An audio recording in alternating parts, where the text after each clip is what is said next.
السلام عليكم ورحمة الله. أحبتي الكرام، هذه قصيدة كتبتها في الأسر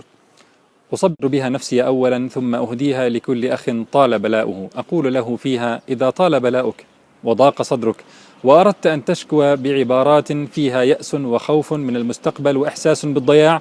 فتصور رجلا ملحدا جالسا بجانبك يسمعك تقول هذه الكلمات: ماذا سيقول عن حبك لربك وتوكلك عليه؟ وماذا سيقول عن ديننا؟ لذا يا أخي، فلا تشكو الخالق إلى الخلق أرجوك، ولا تشمت بنا الأعداء، وتصبر وأحسن الظن بربك عز وجل، واعلم أنه لن يضيع إنسانا كظم حزنه ابتغاء مرضاته وحرصا على حبه سبحانه. إليكم هذه القصيدة: طال البلاء فوجهه متجهم، وخب الرجاء فيأسه مستحكم، ويقول إني ضائع مستوحش قلق، شديد الغم صدري مظلم، غرقان وحدي في الهموم، فليس لي جار يجير ولا صديق يرحم،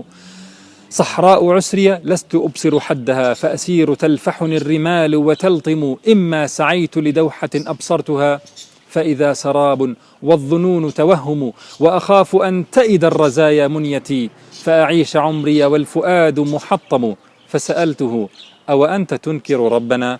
فأجاب: بل إني حنيف مسلم، عجبا لأمرك، هل تبيت على الظما إن كان عندك نبع ماء زمزم؟ إن كان بيتك بالجواهر زاخرا أتقول إني ذو افتقار معدم؟ كالعير وسط البيد يقتلها الظما، وظهورها من حمل ماء تقصم، ماذا تقول لملحد متسمع منك الشكاة وبث ما لا تكظم؟ فيقول: هل يا مسلمون نسيتم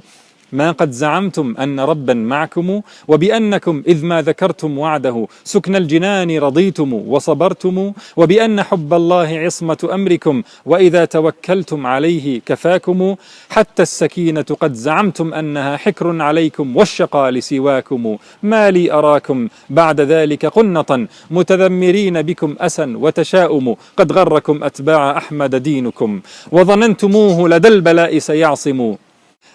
أين المحبة قد زعمتم نفعها، والخوف يعصف والوساوس تهجم، أما أنا فوداد ليلى بهجتي ووصالها من كل جرح بلسم، عمران قلبي من محبتها فلا شيء يخيف ولا الهموم تزاحم، إني إذن من بهجتي في حبها عند القياس بكم أعز وأنعم، لا تسألوني أن أدين بدينكم، إني حظيت براحة وحرمتم،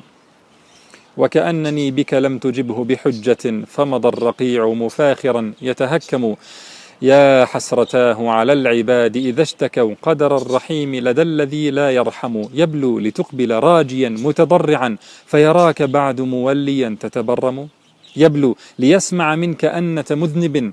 فيراك تبكي للعباد وتألم،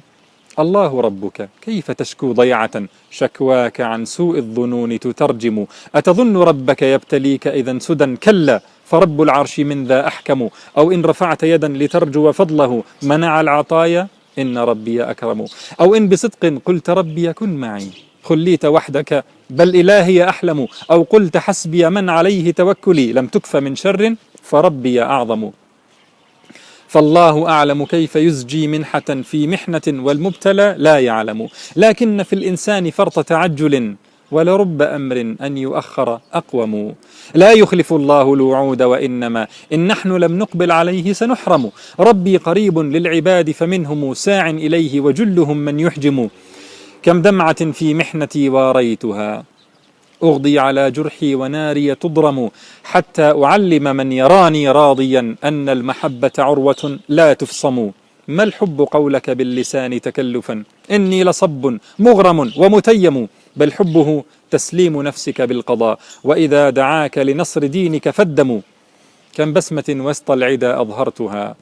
والخطب ينهش والرزايا تهشم، وأري بصبري من يريد شماتة أني وربي حافظ لا أهزم، فاصبر فليسوا يرتجون وترتجي أجرا إذا هم يألمون وتألم، إما يعزك لن تذوق مهانة، أو إن يهنها ما لنفسك مكرم، واذكر نبيا مبتلا بثلاثة وكذا بعينيه فقال يفهم، لله بثي قد شكوت وغمتي إني علمت من الذي لم تعلموا، فارتد بعد شديد عسر مبصرا والشمل مجتمع ويوسف حاكم سبحان ربي كيف يبرم أمره فهو اللطيف لما يشاء ويحكم رباه إني قد نثرت كنانتي وحملت أقلامي أصوغ وأنظم لأذود عن حوض الشريعة من عدا ويصد عما قد أراد الألأم وأقيم في قلب يلامس أحرفي لله صرح محبة لا يهدم وأقيم في قلب يلامس أحرفي لله صرح محبة لا يهدم فاكتب لعبد قد أحبك صادقا رؤياك إذ أنت الأعز الأكرم والسلام عليكم ورحمة الله.